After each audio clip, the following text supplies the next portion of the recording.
నమస్కారం అండి. నేను డాక్టర్ మోవ శ్రీనివాస్ మాట్లాడుతున్నాను. నేను కార్డియాలజిస్ట్‌ని. మీకు ఇప్పుడు ఒక జరిగిన కథ చెప్పబోతున్నా. 10 ఏళ్ల క్రితం 2013లో ఒక 28 ఏళ్ల వయస్సు గలటువంటి కుర్రవాడు ఆహ్, నా దగ్గరికి అప్పుడు హార్ట్ అటాక్‌తో రావడం జరిగింది. సో, అప్పుడు అతను స్మోక్ చేసేవాడు. స్మోక్ చేయడం వల్ల హార్ట్ అటాక్ రావడం ఇనీషియల్‌గా హార్ట్ అటాక్ ఉంది కాబట్టి, వయస్సు తక్కువ కాబట్టి, మనం వెంటనే స్టెంట్ వేసినట్లయితే నీకు పూర్తిగా అది తగ్గిపోతుంది అని చెప్పడం జరిగింది. అతను ఒప్పుకున్న దానికి స్టెంట్ వేయించుకున్నాడు. ఆ తర్వాత 1, 2 సార్లు వచ్చాడు. ఆ తర్వాత వృత్తిరీత్యా అతను ఇంగ్లాండ్ వెళ్ళిపోయాడు. సో, మధ్యలో 28 ఏళ్ళే కదా! మధ్యలో పెళ్లి చేసుకున్నాడు. అంతా బాగానే మనకు తెలీదు ఆ తర్వాత ఏమైందో. 1, 2 సార్లు వచ్చిన తర్వాత రాలా. సో, 10 ఏళ్ల తర్వాత అబౌట్ ఒక 15 రోజుల క్రితం రావడం జరిగింది. సో, ఈలోపుగా అతనికి షుగర్ రావడం జరిగింది. ఇప్పుడు ఎలా ఉన్నావు అంటే నడుస్తున్నాను కానీ అంటే బాగానే ఉంది అంతా. కానీ నడుస్తున్నప్పుడు మాత్రం అప్పుడప్పుడు కాస్త ఛాతీలో పట్టేసినట్టుంది అని చెప్పాడు. అప్పుడు కాస్త నేను పరీక్షగా క్వెషన్లు అడిగి చూస్తే నాకు అర్థమైంది ఏంటంటే, అతను స్టెంట్ అంటూ వేసిన తర్వాత మనం జీవితాంతం వేసుకో అని చెప్పేటటువంటి రక్తం పలచబడే టాబ్లెట్లు ఏవైతే ఉన్నాయో ఈకోస్ప్రిన్ లేదా క్లోపిడోగ్రల్. ఆ రోజుల్లో క్లోపిడోగ్రల్, ఈకోస్ప్రిన్ రెండే ఉండేవి 10 ఏళ్ల క్రితం. ఇప్పుడు ఇంకా మందులు వచ్చాయి. అఫ్కోర్స్ అతనికి సంవత్సరం పాటు ఈకోస్ప్రిన్, క్లోపిడోగ్రల్ ఇచ్చి తర్వాత ఈకోస్ప్రిన్ తర్వాత కొలెస్ట్రాల్ టాబ్లెట్ స్టాటిన్ అనేది ఈ 2 జీవితాంతం వేసుకోమని చెప్పడం జరిగింది.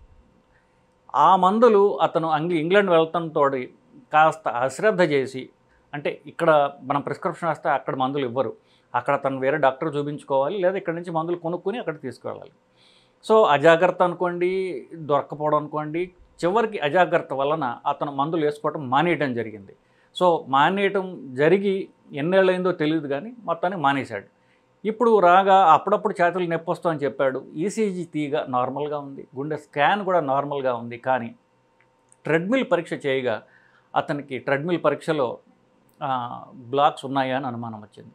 సో, అతనికి వెంటనే తీసుకొచ్చి 2 ఆప్షన్స్, నువ్వు ఇంగ్లాండ్ వెళ్ళిపోతే అక్కడ కావాలంటే యాంజియోగ్రామ్ చేసుకో, లేదా అంటే ఇక్కడ యాంజియోగ్రామ్ చేద్దాం, బ్లాక్స్ ఏమైనా ఉంటే మనం క్లీన్ చేద్దాం, తర్వాత మొన్నట్లాగా కాకుండా ఈసారి నువ్వు జాగ్రత్త పడాలి అని చెప్పడంతో అతను ఇక్కడే చేయించుకుంటానని ఆప్ట్ చేశాడు. సో, ఇక్కడ యాంజియోగ్రామ్ చేయడం జరిగింది. సో, ఇప్పుడు అతనికి 38 ఏళ్ళు. ఈ మధ్యన అతనికి 2 ఏళ్ల క్రితం షుగర్ వచ్చిందని చెప్పాడు. షుగర్ మందులు కూడా సరిగ్గా వేసుకోవట్లా. సో, షుగర్ మందులు వేసుకోవట్లా. అంతకుముందు గుండెకి సంబంధించిన 10 ఏళ్ల క్రితం నుంచి వేసుకోవాల్సిన మందులు కూడా వేసుకోవట్లేదు అతను. సో, ఇప్పుడు యాంజియోగ్రామ్ చేశాను. చేసిన తర్వాత యాంజియోగ్రామ్‌లో ఏం కనిపించిందో ఇప్పుడు మీకు చూపిస్తా.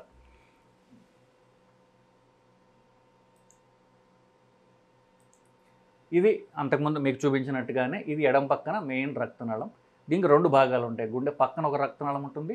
గుండె ముందు భాగంలో ఒక రక్తనాళం ఉంటుంది. గుండె మధ్యన ఒక రక్తనాళం. ఇది 100కి 33 మందిలో ఉంటుంది. 33 మందిలో ఈ మధ్యలో రక్తనాళం ఉండదు. పైన ఒకటి, కింద ఒకటి, రెండే ఉంటాయి ఎడమ పక్కన. ఆఫ్‌కోర్స్ ఇతని మధ్య కూడా ఉన్నది. సో, మీరు ఈ భాగం చూసినట్లయితే కాస్త సన్నబడినట్టు అనిపిస్తోంది మనకి.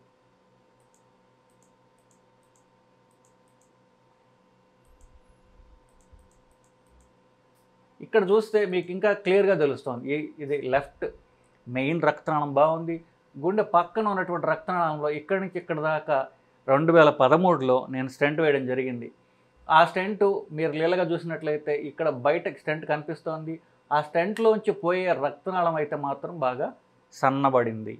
సో, మనం అంతకుముందు వేసినటువంటి stent almost like 70% stent block అయి ఉన్నది. దాని పక్క నుంచి వచ్చేటటువంటి బ్రాంచ్ ఏదైతే ఉందో అది కాస్త సన్నబడింది అది. సో, ఇప్పుడు గుండె ముందు భాగం రక్తనాళం చూద్దాం.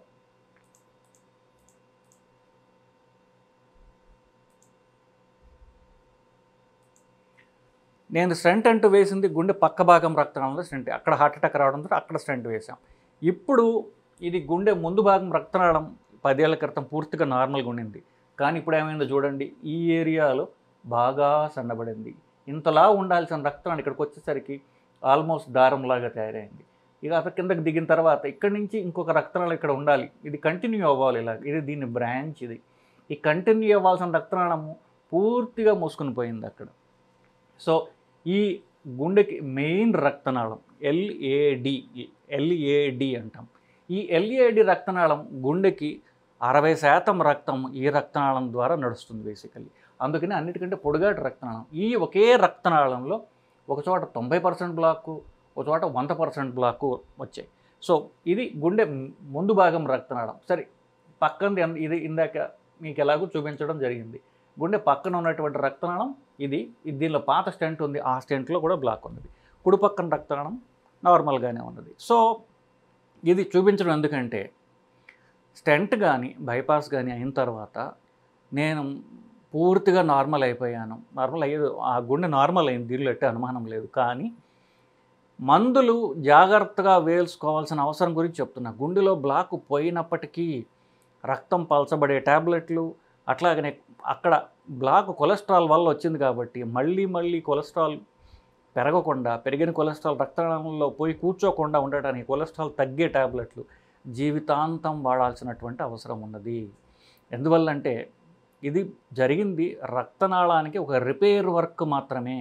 ఉన్న బ్లాక్ క్లీన్ చేసాం, కానీ కొత్త బ్లాక్ రాకుండా చూసుకోవాల్సిన బాధ్యత తప్పకుండా మనకి ఉన్నది. కొత్త బ్లాక్ ఎలా వస్తుంది? రక్తనాళంలో బ్లాక్స్ ఏవైనా కొలెస్ట్రాల్ వల్లనే కదా వచ్చేది. సో కొలెస్ట్రాల్ తగ్గే మందులు, మళ్ళీ దానిలో కొలెస్ట్రాల్ పేరుకోకుండా ఉండాల్సినటువంటి కొలెస్ట్రాల్ మందులు, అట్లాగనే రక్తం గడ్డగట్టి దాన్ని బ్లాక్ చేస్తుంది. మనం అనుకున్నాం రక్తనాళంలో బ్లాక్స్ కొలెస్ట్రాల్ వల్ల వస్తాయి. ఆ కొలెస్ట్రాల్ పేరుకొని పోయినటువంటి ఆ కుప్ప ఏదైతే ఉందో అది టెన్షన్గా పెరిగి ఒక చోట అది పగిలి దానిపైన రక్తం గడ్డగడుతుంది. సో రక్తం గడ్డ కట్టకుండా ఉండే మందులు, కొలెస్ట్రాల్ తగ్గే మందులు జీవితాంతం వేసుకోవాల్సిన అవసరం ఉన్నది. నా గుండె బలం బాగుంది, రక్తనాళంలో బ్లాక్ క్లియర్ అయిపోయింది, నేను ఎందుకు వేసుకోవాలి అని అంటే, ఎందుకంటే అదొక హెల్త్ ఇన్సూరెన్స్ పాలసీ లాగా. ఇప్పుడు హెల్త్ ఇన్సూరెన్స్ పాలసీ ఏం చేస్తుంది? మీకు ఫ్యూచర్లో మళ్ళీ అది రక్తనాళం గడ్డగట్టకుండా, హార్ట్ అటాక్ రాకుండా, పక్షవాతం రాకుండా, అంటే గుండెలో రక్తనాళంలో గడ్డగడితే అది హార్ట్ అటాక్, మెదడుకు వెళ్ళే రక్తనాళంలో రక్తం గడ్డగడితే అది పెరాలిటిక్ అటాక్. హార్ట్ అటాక్ రాకుండా, పెరాలిటిక్ అటాక్ రాకుండా మిమ్మల్ని కాపాడేటటువంటి కొలెస్ట్రాల్ తగ్గించే మందు, రక్తం పలచబడే మందు జీవితాంతం వేసుకొని తీరాలి. వేసుకోకపోతే వచ్చే పర్యవసానం ఇది. ఎస్పెషల్లీ తక్కువ వయసు ఉండేవాళ్ళు అంత అజాగ్రత్తగా ఉండడం చాలా చూస్తున్నాం మనం. అది ఆ వయసు యొక్క ప్రభావం కావచ్చు, కాస్త కేర్లెస్నెస్. సో దానివల్ల అతను గుండె మీద తెచ్చుకున్నాడు. అఫ్కోర్స్ దీన్ని మనం యాంజియోప్లాస్టీ చేసి స్టెంట్ని క్లీన్ చేయడం జరిగింది. దీన్ని కూడా క్లీన్ చేసి మనం స్టెంట్ అంటూ వేసాం. అదేంటో ఇప్పుడు మీకు చూపిస్తాను. ఇప్పుడు చూపించాను కదా బ్లాక్స్, ఆ బ్లాక్స్కి మనం ఎలా క్లీన్ చేసాం అనేది మీకు ఇప్పుడు చూపించబోతున్నా. సో ఇందాక బ్లాక్ అయినటువంటి ఈ మెయిన్ రక్తనాళం ఏదైతే ఉందో దాంట్లోకి మనం వైర్ పాస్ చేయడం తెలుసు కదా. ఎప్పుడైనా సరే యాంజియోప్లాస్టీ చేసే ముందు రక్తనాళంలోకి ఒక సన్న దారం లాంటి ఒక వైర్ని కిందకి పంపించడం జరుగుతుంది. ఈ వైర్ని కిందకి పంపించాం. సో ఇక్కడ సన్నబడింది, ఇక్కడ పూర్తిగా బ్లాక్ అయింది, అది మీకు తెలిసిందే. సో ఈ దారం లాంటి ఒక వైర్ కిందకి పంపించిన తర్వాత ఈ రెండు చుక్కల మధ్యన ఉన్నటువంటిది ఒక బెలూన్ అనమాట. ఆ బెలూన్ తోటి ఎక్కడైతే పూర్తిగా మూసుకుపోయిన రక్తనాళాన్ని మనం క్లీన్ చేయడం జరిగింది. సో క్లీన్ చేసిన తర్వాత ఎలా ఉందో రిజల్ట్ మీకు ఇప్పుడు చూపిస్తా. సో ఇందాక చూడండి, ఇందాక సన్నగా ఉండేటటువంటిది కాస్త మనం బెలూన్తో క్లీన్ చేసిన తర్వాత సైజ్ పెరిగింది. సో దీంతో మనకి ఏం అర్థమైందంటే ఈ రక్తనాళం బ్లాక్ అయింది ఇప్పుడు కాదు, కొన్ని ఏళ్ల బట్టి అది బ్లాక్ అయి ఉన్నది. మనం క్లీన్ చేసిన రక్త ప్రసారం దీంట్లో మొదలైంది. సో ఈ పూర్తిగా 100% బ్లాక్ అయింది, క్లీన్ చేసాం. ఇక్కడ ఏదైతే 90% బ్లాక్ అయి ఉన్నదో అది స్టెంట్ చేస్తే మనకి సరిపోతుంది అని ఇప్పుడు మనం నిశ్చయానికి వచ్చాం. సో దానికి ఇప్పుడు స్టెంట్ అమర్చడం జరిగింది. సో ఎక్కడైతే సన్నబడిందో ఇలాగే రెండు చుక్కల మధ్యన మీకు తెలుస్తోంది. ఈ చుక్కల మధ్యన చూడండి సన్నటి ట్యూబ్ లాంటి ఒక పరికరం ఇక్కడ ఉన్నది. దీన్ని స్టెంట్ అంటాం. సో ఎక్కడైతే రక్తనాళం సన్నబడిందో అదే ప్లేస్లో ఈ స్టెంట్ని ఈ వైర్ మీద దాన్ని ప్లేస్ చేసి దాన్ని మనం పెద్దది చేసాం. సో ఇప్పుడు చూశారు కదా, ఇది పెద్దగా అయింది. సో ఎక్కడైతే సన్నబడిందో ఆ సన్నగా పడిన చోట ఈ స్టెంట్ పెట్టి పెద్దది చేసాం. పెద్దది చేసిన తర్వాత ఫైనల్ రిజల్ట్ ఏంటో మీకు ఇప్పుడు నేను చూపిస్తాను.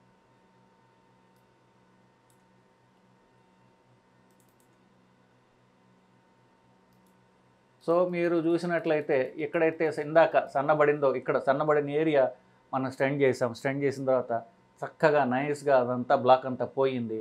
కింద రక్తనాళం ఇదంతా కూడా ఇందాక పూర్తిగా లేదు, 100% బ్లాక్ అయిన రక్తనాళం కూడా చక్కగా ఓపెన్ అయింది. సో ఇతనికి ఇది ఓల్డ్ హార్ట్ అటాక్. అంటే ఏంటి, ఈ మధ్యలో ఎప్పుడు వచ్చిందో తెలియదు, దాన్ని క్లీన్ చేసాం. ఇక్కడ ఉన్నటువంటి 90% బ్లాక్ ఏదైతే ఉందో అది కూడా క్లీన్ చేసాం. కానీ ఇంతకుముందు పాత స్టెంట్ బ్లాక్ అయిందని చెప్పాను కాబట్టి ఆ పాత స్టెంట్ని ఏం చేసాను ఇప్పుడు మీకు చూపిస్తా. అది కూడా క్లీన్ చేయడం జరిగింది. ఆల్రెడీ ఒకసారి వేసినటువంటి స్టెంట్కి జనరల్గా మళ్ళీ స్టెంట్ చేయడానికి ప్రయత్నం చేయము. సో పాత స్టెంట్ ఒకటి వేసుంటే ఆ స్టెంట్లో బ్లాక్ వచ్చింది కాబట్టి దాన్ని ముందు క్లీన్ చేసి ఆ బెలూన్ ఆ స్టెంట్ లోపల పేరుకుని పోయినటువంటి కొలెస్ట్రాల్ని మనం బెలూన్ సహాయంతో క్లీన్ చేసి అది సరిగ్గా మంచి రిజల్ట్ వచ్చినట్లయితే దాంతో జనరల్గా వదిలిపెట్టేయడం జరుగుతుంది. సో ఇతనికి అదే చేసాం. ముందు బెలూన్తో అది క్లీన్ చేసిన తర్వాత మంచి రిజల్ట్ వచ్చింది అతనికి. రిజల్ట్ వచ్చిన తర్వాత ఇక మళ్ళీ దానికి మళ్ళీ స్టెంట్ అవసరం లేకుండా దాన్ని అక్కడితో దాన్ని వదిలేయడం జరిగింది. సో చివరికి ఎలా వచ్చిందో కూడా అది మీకు నేను చూపించబోతున్నాను. సో మనం బెలూన్తో క్లీన్ చేసిన తర్వాత మీరు చూడండి ఎంత నైస్ రిజల్ట్. ఇక్కడైతే బ్లాక్ అయినటువంటి సన్నబడినటువంటి స్టెంట్ ఏదైతే ఉందో అది చక్కగా ఓపెన్ అయిపోయింది. సో పాత హార్ట్ అటాక్ని అలాగే ఈ స్టెంట్ వేసిన దాన్ని క్లీన్ చేసాం. కొత్తగా వచ్చినటువంటి ఈ బ్లాక్స్ కూడా క్లియర్ చేయడం జరిగింది. సో అతనికి ఆఫ్కోర్స్ ఈ జరిగిన 2 వారాలకే అతను మళ్ళీ ఇంగ్లాండ్ వెళ్ళిపోయాడు. సో మందులు ఈసారి కనీసం ఒక 6 నెలల పాటు మందులు కొనుక్కొని తీసుకెళ్ళాడు. లెటర్ కూడా ఇవ్వడం జరిగింది. సో ఇతను మందులు క్యారీ చేస్తున్నాడని. 6 నెలల తర్వాత మళ్ళీ వచ్చిన తర్వాత మనం ఎలా ఉందో చూద్దామని చెప్పడం జరిగింది. సో ఈ కేసు మనకేం నేర్పుతుందంటే తక్కువ వయసులో హార్ట్ అటాక్ రావడానికి కారణం ఏమిటంటే వాళ్ళు అంతకుముందు సిగరెట్ స్మోకింగ్ చేసిన అతను హార్ట్ అటాక్ రావడానికి కారణం ఏమిటి, అతనికి వంశపారంపర్యంగా అతనికి గట్టి రిస్క్ ఉన్నది, కొలెస్ట్రాల్ ఎక్కువ ఉన్నది. అలాంటప్పుడు వాళ్ళు ఇంకా అధిక జాగ్రత్తతో ఉండాలి తప్ప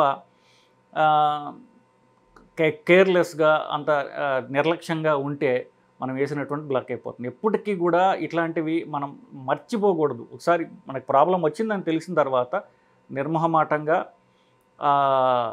దాని జాగ్రత్తలు తీసుకోవాలి, నిర్లక్ష్యం చేయకూడదు. సో అది చేయడం వల్ల మళ్ళీ అతనికి 2 హార్ట్ అటాక్లు వచ్చాయి. ఒకటి పాతది, ఒకటి కొత్తగా మళ్ళీ స్టంట్ కూడా బ్లాక్ అయింది. సో రెండింటిని మనం రిపేర్ వర్క్ చేసాం. కానీ ఇప్పుడు అతని వయసు 38. సో ఇంకా అతను ఈసారైనా జరిగింది చూసి జాగ్రత్తగా ఉంటాడని ఆశిద్దాం అని చెప్పడం జరిగింది. సో దీంట్లో మనం నేర్చుకోవాల్సింది ఏంటంటే మందులు ఆపకూడదు. రక్తం పలచబడేది, కొలెస్ట్రాల్ మందులు జీవితాంతం వేసుకుంటేనే మన స్టెంట్లు బాగుంటాయి అనేది మనం తెలుసుకుందాం. స్టెంట్ కానీ గుండెకి అలాగే బైపాస్ ఆపరేషన్ కానీ అయిన తర్వాత వాళ్ళు డిశ్చార్జ్ అయ్యి ఇంటికి వెళ్ళిపోయిన తర్వాత వాళ్ళు ఆచార వ్యవహారాల్లో కానివ్వండి ఎలాంటి జాగ్రత్తలు తీసుకోవాలి అనేది ఇప్పుడు మనం డిస్కస్ చేయబోతున్నాం. దానికంటే ముందు అసలు బైపాస్ ఆపరేషన్ ఎలాంటి పరిస్థితుల్లో జనరల్గా చేస్తారని మీకు చూపిస్తాను. సో ఇది ఒక యాంజియోగ్రామ్. సో ఒక పేషెంట్ అనమాట. ఇది ఎడం పక్కన రక్తనాళం, ఈ బ్యాక్గ్రౌండ్లో కనిపించే నల్లది మీకు గుండె, ఇది మీ ఎడం పక్కన ఉన్నటువంటి మెయిన్ రక్తనాళం. దీనికి గుండె పక్క భాగంలో ఒక రక్తనాళం ఉంటుంది, ఒక బ్రాంచ్ ఉంటుంది, గుండె ముందు భాగంలో ఒక బ్రాంచ్ ఉంటుంది. ఈ పక్క భాగంలో వచ్చినటువంటి బ్రాంచ్ ఇది మెయిన్ది, దానికి పక్కవి 2 కొమ్మలు ఉన్నాయి. ఇది అన్నిటికంటే ప్రధానమైనటువంటి పెద్ద కొమ్మ. ఇది చూసినట్లయితే ఇక్కడ దాకా బాగానే ఉంది, ఈ ఏరియాలకు వచ్చేసరికి అది సన్నబడింది. సో ఇది బ్లాక్ ఉన్నట్లు లెక్క. ఎక్కడైతే రక్తనాళం సన్నబడిందో దాన్ని కార్డియాలజీ పరిభాషలో దాన్ని బ్లాక్ అంటాం. ఇకపోతే గుండె ముందు భాగం రక్తనాళం మీరు చూసినట్లయితే ఇక్కడి నుంచి వచ్చింది, ఇక్కడి నుంచి ఇంత పొడుగు ఉండాల్సిన రక్తనాళం ఇక్కడ పూర్తిగా మూసుకొని పోయింది. దాని కొమ్మలో ఆరిజిన్లో కూడా కాస్త సన్నబడింది. అయినప్పటికీ ఇక్కడ నుంచి ఇంత పొడుగు రక్తనాళం ఉండేది, అది ఇతనికి హార్ట్ అటాక్ రావడం వల్ల ఏమైందంటే ఇది పూర్తిగా మూసుకొని పోయింది. సో ఈ ఎడం పక్కన మెయిన్ రక్తనాళానికి ఒకటి ఇందాక నేను చూపించింది, రెండవది అన్నిటికంటే పెద్దది పొడుగాటిది అనేటువంటిది ఇక్కడ పూర్తిగా మూసుకొని పోయింది. ఇకపోతే కుడి పక్కన రక్తనాళం మీకు చూపిస్తా. ఇది కుడి పక్కన రక్తనాళం అర్ధచంద్రాకారంలో సి ఆకారంలో, ఏబిసి అంటారు, సి ఆకారంలో ఉంది. మీరు చూడండి ఇక్కడ దాకా బాగానే ఉంది, ఇక్కడ కొద్దిగా సన్నబడి ఇక్కడైతే నుంచి బాగా 1, 2 ఇక్కడ చివరి ఇక్కడ 2 మెయిన్ బ్లాక్స్ ఉన్నాయి. సో గుండెకి ఉన్నటువంటి 3 రక్తనాళాల్లోనూ బ్లాక్స్ ఉన్నాయి వీళ్ళకి. సో గుండెకి 3 రక్తనాళాలు బ్లాక్స్ అయితే మూడిటికి స్టెంట్ చేసుకోవచ్చు, బట్ అది కొంచెం అధిక ఫైనాన్షియల్ భారం పడుతుంది, డబ్బు ఎక్కువగా అవుతుంది. కాబట్టి జనరల్గా ఏం చెప్తామంటే మీరు బైపాస్ చేసుకున్నట్లయితే 3 రక్తనాళాలు బ్లాక్స్ ఉన్నట్లయితే మీరు బైపాస్ చేసుకున్నట్లయితే మీకు కాస్త తక్కువ పడుతుంది అని మనం చెప్పడం జరుగుతుంది. సో ఇప్పుడు మీకు చూపించినది 3 బ్లాక్స్ ఉన్నాయి కదా, సో వీళ్ళకి బైపాస్ సజెస్ట్ చేస్తాం. సో ఇది చూడండి, ఈ సన్నబట్టానికి కారణం ఏంటంటే రక్తనాళాలు ఇంతలా ఉండేటటువంటి సన్నగా అవడానికి కారణము ఇక పక్కన కొలెస్ట్రాల్ పేరుకొని పోవడమే. సో బైపాస్ అంటే ఏం చేస్తారంటే జనరల్గా ఇప్పుడు ఈ బ్లాక్ ఉన్నది కదా, మామూలుగా స్టెంట్ అంటే ఏం చేస్తాం, రక్తనాళం లోపల నుంచి కిందకు వెళ్ళి దీని బెలూన్ సహాయంతో ఇదంతా క్లీన్ చేసి ఇక్కడ నుంచి ఇక్కడ దాకా 2 బ్లాక్స్ ఉన్నాయి కదా, రెండింటిని కవర్ చేసేటట్టుగా ఒకటే పొడుగాటి స్టెంట్ తీసుకుని దీన్ని వేయడం జరుగుతుంది. బైపాస్ అంటే ఈ క్లీనింగ్ ప్రాసెస్ ఏమీ చేయకుండా కాలు మీద నుంచి ఒక రక్తనాళం తీసుకుని దాన్ని ఇక్కడ నుంచి ఇక్కడికి అటాచ్ చేస్తారు. అంటే ఇక్కడ రక్తం ఇక్కడి నుంచి వస్తుంది, ఇక్కడ నుంచి డైరెక్ట్గా ఈ బ్లాక్స్ అన్నిటిని బైపాస్ చేసి ఇక్కడ కనెక్ట్ చేస్తారు. సో ఏమవుతుంది, దీంట్లో బ్లాక్ ఉన్నా ఇది ఉన్నా లేకపోయినా మనకి తేడా రాదు. ఎందువల్ల ఇక్కడి నుంచి డైరెక్ట్గా ఇక్కడ రక్తం అందిస్తాము, ఇక్కడి నుంచి ఈ రక్తనాళం సప్లై చేసేటటువంటి కండ, గుండె కండ, కుడిపక్కన కండ ఏదైతే ఉందో దానికి బ్లడ్ సప్లై అందుతూ ఉంటుంది. ఇప్పుడు బైపాస్ రోడ్ అంటారు. హైదరాబాద్ బైపాస్ రోడ్ ఏంటంటే రింగ్ రోడ్.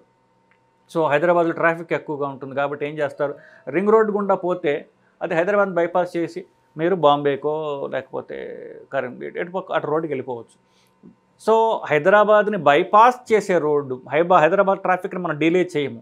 సో ఇక్కడ ట్రాఫిక్ ఎక్కువ ఉంది, ఇక్కడ ట్రాఫిక్ కంజెషన్ ఉందనుకోండి, దీన్ని డీల్ చేయాల్సిన పని లేకుండా డైరెక్ట్గా బైపాస్ చేసి ఈ కండకు అందుతుంది. కానీ అది ఒక ఆపరేషన్. సో మధ్యలో ఎముక ఏదైతే ఉంటుందో ఆ ఎముకని కోసి లోపలికి వెళ్ళి గుండెకు చేసేటటువంటి ఆపరేషన్. సో అది మేజర్ ఆపరేషన్. సో అది అయిన తర్వాత ఆల్మోస్ట్ లైక్ వారం రోజులు హాస్పిటల్లో ఉండడం జరుగుతుంది. ఈ వారం రోజుల్లో కాస్త గాయం, స్కిన్ గాయం మానుతుంది. సో బైపాస్తో ఏంటి, ఒక్క ఛాతీకి కాదు కదా గాయం, ఛాతీలో వేసే బైపాస్ చేయాల్సిన రక్తనాళాల కోసం ఏం చేస్తారంటే 2 కాళ్ళ మీద కూడా గాయం చేయడం జరుగుతుంది. 2 కాళ్ళల్లో ఉన్నటువంటి పెద్ద రక్తనాళాలు తీసుకుని అదే రక్తనాళాలతోటి గుండెకి కొత్త రక్తనాళాలు అమరుస్తారు పైనుంచి కిందకి. సో ఒకటి 2 కాళ్ళ మీద గాయం, ఇంకోటి ఛాతీలో గాయం. ఈ 3 గాయాలు మానడానికి జనరల్గా వారం రోజులు 10 రోజుల్లో గాయం మానుతుంది. వారం రోజుల్లో డిశ్చార్జ్ చేసి మళ్ళీ వారం తర్వాత రమ్మని అప్పటికి ఈ స్కిన్ మీద వేసినటువంటి కుట్లు, కాలుకి వేసినటువంటి కుట్లు ఏమైనా ఉంటే అవి తీసివేయడం జరుగుతుంది. మహా అయితే ఇంకొక 15 రోజులు రెస్ట్ తీసుకున్న తర్వాత, అంటే పూర్తి ఒక నెల రోజుల తర్వాత వాళ్ళు ఇండిపెండెంట్గా తమ పనులు తాము చేసుకునేటటువంటి బలం ఉంటుంది వాళ్ళకి. ఈ గాయాలు మానతాయి. సో వాళ్ళు జనరల్గా వాళ్ళు చేసుకునే వృత్తి వ్యవహారాల్లో కానివ్వండి, సంసారంలో కానివ్వండి, ఇక కోర్స్ తన పనులు తను చేసుకోవటం, తన టాయిలెట్కి వెళ్ళడం, తిండి తినడం, స్నానం చేయడం, ఇవన్నీ వాళ్ళు చేసుకునేటటువంటి బలం వాళ్ళకి వస్తుంది. సో ఇది ఒక నెల రోజులు పడుతుంది. అదే స్టెంట్ అయిందనుకోండి, దానికి పెద్ద గాయాలు ఏమి ఉండవు, చేతి మించి కానీ కాలు మించి కానీ చేస్తాం కాబట్టి కోర్స్ అది ఈ లోపల నుంచి క్లీన్ చేయడం జరుగుతుంది. దానికైతే ఈ నెల రోజులు కాదు, 2 రోజులు చాలు. స్టెంట్ వేసినటువంటి 2 రోజులు ఇంటికి పంపిస్తాం. తర్వాత వాళ్ళు వాళ్ళ దైనందిన జీవితంలో నార్మల్గా వాళ్ళు పాల్గొనవచ్చు. ఇకపోతే ఇక్కడ ఇది స్టోరీ ఒక రకంగా సుఖాంతం అయినప్పటికీ ఈ స్టోరీ కంటిన్యూ అవుతూ ఉంటుంది. ఎందువల్ల ఈ బ్లాక్స్ అనేవి జీవితాంతం వస్తుంటాయి. అది 12 ఏళ్ల వయసులో స్టార్ట్ అవుతుంది వాళ్ళకి. స్టార్ట్ అయ్యి అది చివరికి బ్లాక్ అనేది చివరి క్షణం దాకా కూడా కొలెస్ట్రాల్ రక్తనాళంలో పోతూనే ఉంటుంది. ఎందుకు, రక్తనాళంలో పోయే రక్తం, ఆ రక్తంలో ఎంత కొలెస్ట్రాల్ ఉంది, ఎంత షుగర్ ఉన్నది, దాని మీద ఈ బ్లాక్ అనేది ఆధారపడి ఉంటుంది. సో మనం జీవితాంతం తీసుకోవాల్సినటువంటి జాగ్రత్త ఏంటంటే, ఒక్కసారి స్టెంట్ కానీ బైపాస్ అంటే గుండెలో బ్లాక్ ఉన్నది అని నిర్ధారణ అయిన తర్వాత బ్లాక్ పెరగకుండా చూసుకునేటటువంటి బాధ్యత, ఆ పెరగకుండా ఎలాగా చేసుకోవాలనేటువంటిది మనం చేసుకోవాలి. సో ఒకవేళ కొంతమందికి మైల్ బ్లాక్స్ ఉన్నాయి, మందులు సరిపోతుంది అన్నారనుకోండి, యాంజియోగ్రామ్ తర్వాత ఆ మైల్ బ్లాక్ పెరిగి సివియర్ బ్లాక్ కాకూడదు. పోనీ సివియర్ బ్లాక్ అయిన తర్వాత దాన్ని మనం క్లీన్ చేసేసుకున్నాం, అది మళ్ళీ కొత్త బ్లాక్ రాకుండా ఉండాలి అంటే రక్తంలో కొలెస్ట్రాల్ తక్కువ ఉండాలి. బ్లాక్ వచ్చేది కొలెస్ట్రాల్ వల్ల. కొలెస్ట్రాల్ పెరిగి పెరిగి పెరిగి దాని తర్వాత దాని మీద రక్తం గడ్డగడుతుంది. సో కొలెస్ట్రాల్ పెరగకుండా అక్కడ మళ్ళీ పేరుకుపోకుండా ఉండేందుకు రక్తంలో కొలెస్ట్రాల్ తక్కువ ఉండాలి. ఆ రక్తం అక్కడ గడ్డగట్టకుండా ఉండడానికి రక్తం పలచబడే మందులు వాడాలి. ఇవి జీవితాంతం వేసుకోవాలి. సో నాకు బ్లాక్ క్లీన్ అయిపోయింది కదా, ఇప్పుడు నేను తీసుకోవాల్సిన అవసరం ఏంటంటే, ఇప్పుడు క్లీన్ అయిపోయింది కానీ ఫ్యూచర్లో రాకుండా ఉండడానికి ఒక హెల్త్ ఇన్సూరెన్స్ పాలసీ లాగా. సో హెల్త్ ఇన్సూరెన్స్ ఎందుకు కడతారు, మీరు ఫ్యూచర్లో ప్రాబ్లం వస్తే అది కాపాడుతుంది కదా, గ్యారంటీగా వస్తుందని మనకు తెలియదు. కానీ మనం ముందు జాగ్రత్తగా మనం హెల్త్ ఇన్సూరెన్స్ పాలసీ కడుతున్నాం. అదేవిధంగా ఈ మందులు వేసుకుంటే మీకు మళ్ళీ హార్ట్ అటాక్ రాకుండా మిమ్మల్ని ఖచ్చితంగా కాపాడుతుంది. ఇవి మనకి కొన్ని లక్షల మందిలో మన స్టడీస్ చెప్తున్నాయి. కొలెస్ట్రాల్ తగ్గించే మందు సేఫ్, అది వేసుకుంటే ఆ కాంప్లికేషన్లు ఈ కాంప్లికేషన్లు వస్తాయని ఎవరైతే చెప్తారో వాళ్ళు నిజంగా సైన్స్ చదవడం లేని వాళ్ళు, సైన్స్ చదవకుండా అనవసరమైన భయాలతో వాళ్ళు మాట్లాడేవాళ్ళు. మీకు డౌట్ ఉన్నప్పుడు ఎటార్వాస్టాటిన్, రోజ్వాస్టాటిన్ వల్ల బెనిఫిట్ ఏమిటి, దానివల్ల కాంప్లికేషన్స్ ఏమిటి అనేది మీరు ఇంటర్నెట్లో చదవండి. సో దానివల్ల బెనిఫిట్ ఏమిటి, మిమ్మల్ని హార్ట్ అటాక్ రాకుండా కాపాడుతుంది, పక్షవాతం రాకుండా కాపాడుతుంది. సో ఇవి ప్రధానమైనటువంటి మందులు. దీనికి జీవితాంతం వేసుకోవాలి అనేది లక్షల మంది మీద స్టడీ చేసిన తర్వాత మనకి వచ్చినటువంటి ఇన్ఫర్మేషన్. సో ఇది సాలిడ్ ఇన్ఫర్మేషన్. ఇది ఏమిటంటే రియల్ వరల్డ్ డేటా అంటారు. రియల్ వరల్డ్ డేటా అంటే నిజంగా ప్రపంచంలో మనుషుల మీద స్టడీ చేసిన తర్వాత వచ్చినటువంటి మనకి విలువైనటువంటి సమాచారం. దీనిలో ఇక క్వశ్చన్లు ఆన్సర్లు అన్నీ మీరు కాదు, మీ తరఫున గొప్ప గొప్ప డాక్టర్లు అందరూ క్వశ్చన్లు వేసి ఈ స్టడీ చేసిన వాళ్ళని వాళ్ళ దగ్గర ఈ స్టడీ మాడిఫై చేసి ఇదంతా చేయడంతో జరిగిపోయింది. దీని మీద స్టడీ జరుగుతున్నప్పటికీ కూడా ఇది అన్ప్రూవెన్ ఏంటంటే ఇది ఆల్రెడీ ప్రూవ్డ్ డేటా. దీనిలో క్వశ్చన్స్ ఏమీ లేవు. సో కొలెస్ట్రాల్ ట్యాబ్లెట్ రక్తం పలచపడే జీవితాంతం వేసుకోవాలి. ఈ కొలెస్ట్రాల్ ఎలా పెంచేటటువంటి మందులు ఏవైతే ఉన్నాయో, పెరిగేటటువంటి జబ్బులు ఏవైతే ఉన్నాయో, షుగరు, కొలెస్ట్రాల్, స్మోకింగ్ అంటే సిగరెట్ తాగడం, ఈ మూడింటిని మనం అరిగట్టుకోవాలి. సిగరెట్ మానేసేయాలి, షుగర్ని పూర్తి కంట్రోల్లో పెట్టుకోవాలి, బీపీ తగ్గించి మందులు వేసుకోవాలి. సో నేను చెప్పినటువంటి కొలెస్ట్రాల్, రక్తం పలచబడిన టంబులు కాకుండా ఒకవేళ షుగర్ ఉంటే షుగర్ మందులు, బీపీ ఉంటే బీపీ మందులు, ఇవి కూడా జీవితాంతం వేసుకుంటూ ఉంటే అప్పుడు కొలెస్ట్రాల్ కంట్రోల్లో ఉంటుంది. మన బ్లాక్ రాకుండా మనం కాపాడుకోగలం. ఇది ఒక ఎత్తు, మందుల ఎత్తు. ఇకపోతే డిశ్చార్జ్ అయిన తర్వాత ఒక నెల రోజుల తర్వాత గుండెకి ఈకో స్కాన్ చేయడం అనేది అవసరం. గుండె బలం ఎంత ఉన్నది అని. సో గుండె కొంతవరకు హార్ట్ అటాక్ వల్ల పూర్తి డ్యామేజ్ అయిపోయిందా, లేదా డ్యామేజ్ కాలేదా, లేదా మధ్యస్థంగా ఉందా. మనం చేయాల్సిన పనులు, మనం చేసే ఎక్సర్సైజ్ ఎస్పెషల్లీ ఇవన్నీ కూడా గుండె బలం మీద ఆధారపడి ఉంటాయి. గుండె బలం బట్టి గుండె బాగా బలంగా ఉంటే నార్మల్ ఎక్సర్సైజ్ చేసుకోమని చెప్తాం. గుండె తగ్గితే ఎక్సర్సైజ్ తగ్గించి చెప్తారు. గుండె బాగా వీక్గా ఉన్నట్లయితే తక్కువ మోతాదులో ఎక్సర్సైజ్, ఇంట్లో నడవండి, చిన్న చిన్న యోగాలంటూ చేసుకోండి, ఇలాంటివి చెప్తాం. కానీ ఎక్సర్సైజ్ చేసుకుండా పడుకోవడం అనేది కాస్త కటువైన పదం కావచ్చు. కానీ ఎక్సర్సైజ్ చేయకుండా ఉన్నట్లయితే గుండె బలం పెరిగే అవకాశమే లేదు. గుండె బలం పెరగాలి అంటే దానికి ఎక్సర్సైజ్ అనేది తప్పనిసరి. గుండె బలం 30% కంటే తక్కువ ఉంటే మాత్రమే ఎక్సర్సైజ్ వద్దని చెప్తాం. గుండె పంపింగ్ 30% కంటే ఎక్కువ ఉన్నట్లయితే, 30 ఉన్నా సరే, 30 కంటే 35, 36, 40 ఎంత ఉన్నా సరే వీళ్ళందరికీ ఎక్సర్సైజ్ అవసరం. ఎక్సర్సైజ్ చేస్తేనే గుండె బలం పెరిగే అవకాశం ఉన్నది. అది 100% నార్మల్ కాకపోయినా కూడా అది ఎక్సర్సైజ్ కెపాసిటీ పెరిగితే వాళ్ళ క్వాలిటీ ఆఫ్ లైఫ్ పెరుగుతుంది. నేను అందరికీ ఒకటి చెప్తుంటాను, మనం రోజు గుండెని కష్టపెడితే, నిజంగా మనకు కష్టం వస్తే అది బలం తెచ్చుకుని మిమ్మల్ని కష్టం ఉన్నప్పుడు అది మిమ్మల్ని కష్టం తట్టుకొని నిలబడగలిగే శక్తి ఇస్తుంది మీకు. సో రోజు గుండెని కష్టపెట్టకపోతే నిజంగా కష్టం వస్తే తట్టుకోలేదు. సో మందుల భాగం చెప్పాను, ఎక్సర్సైజ్ భాగం చెప్పాను. సో నెల రోజులు స్టెంట్ కానీ బైపాస్ తర్వాత కానీ గుండెకి 2D ఈకో అనేటువంటి పరీక్ష చేయించుకుని మీ కార్డియాలజిస్ట్ని సంప్రదించి నేను ఎంతవరకు ఎక్సర్సైజ్ చేయాలి, ఏ మోతాదులో ఎక్సర్సైజ్ చేయాలి అని మీరు అడ్వైస్ తీసుకుని దాని ప్రకారం ఎక్సర్సైజ్ చేయడం తప్పనిసరి. మందులు వేసుకోవాలి, షుగర్ బీపీ మందులు వేసుకోవాలి, గుండె మందులు నేను చెప్పిన అవి వేసుకోవాలి, ఎక్సర్సైజ్ కూడా తప్పనిసరిగా చేసి ఇది జీవితాంతం ఈ ప్రక్రియ నడుస్తూనే ఉంటుంది. ఇలా చేస్తే మళ్ళీ బ్లాక్ రాకుండా కాపాడబడతాం. ఒకసారి దెబ్బ తినటం సహజం, ఆ దెబ్బ ఒకసారి తప్పు చేయడం సహజం, రెండోసారి తప్పు చేస్తే అది మూర్ఖత్వం. ఒకసారి తప్పు చేయొచ్చు పర్వాలేదు, హార్ట్ అటాక్ ఒకసారి రావచ్చు, అప్పుడు మనం పూర్తిగా మేల్కొని మళ్ళీ మనకు హార్ట్ అటాక్ రాకుండా కాపాడుకోవడం అనేది తెలివైనతనం. మళ్ళీ హార్ట్ అటాక్లు రావడం తెలివి తక్కువతనం, మనం రిస్క్లో పెట్టుకున్నట్లు లెక్క. సో దీని మీద ఇంకా క్వశ్చన్లు ఉన్నట్లయితే మీరు క్వశ్చన్లు కామెంట్స్ రూపాయలు తెలియజేయండి. మీకు నచ్చినట్లయితే వీడియోని లైక్ చేయండి, మీ ఫ్రెండ్స్తో షేర్ చేయండి.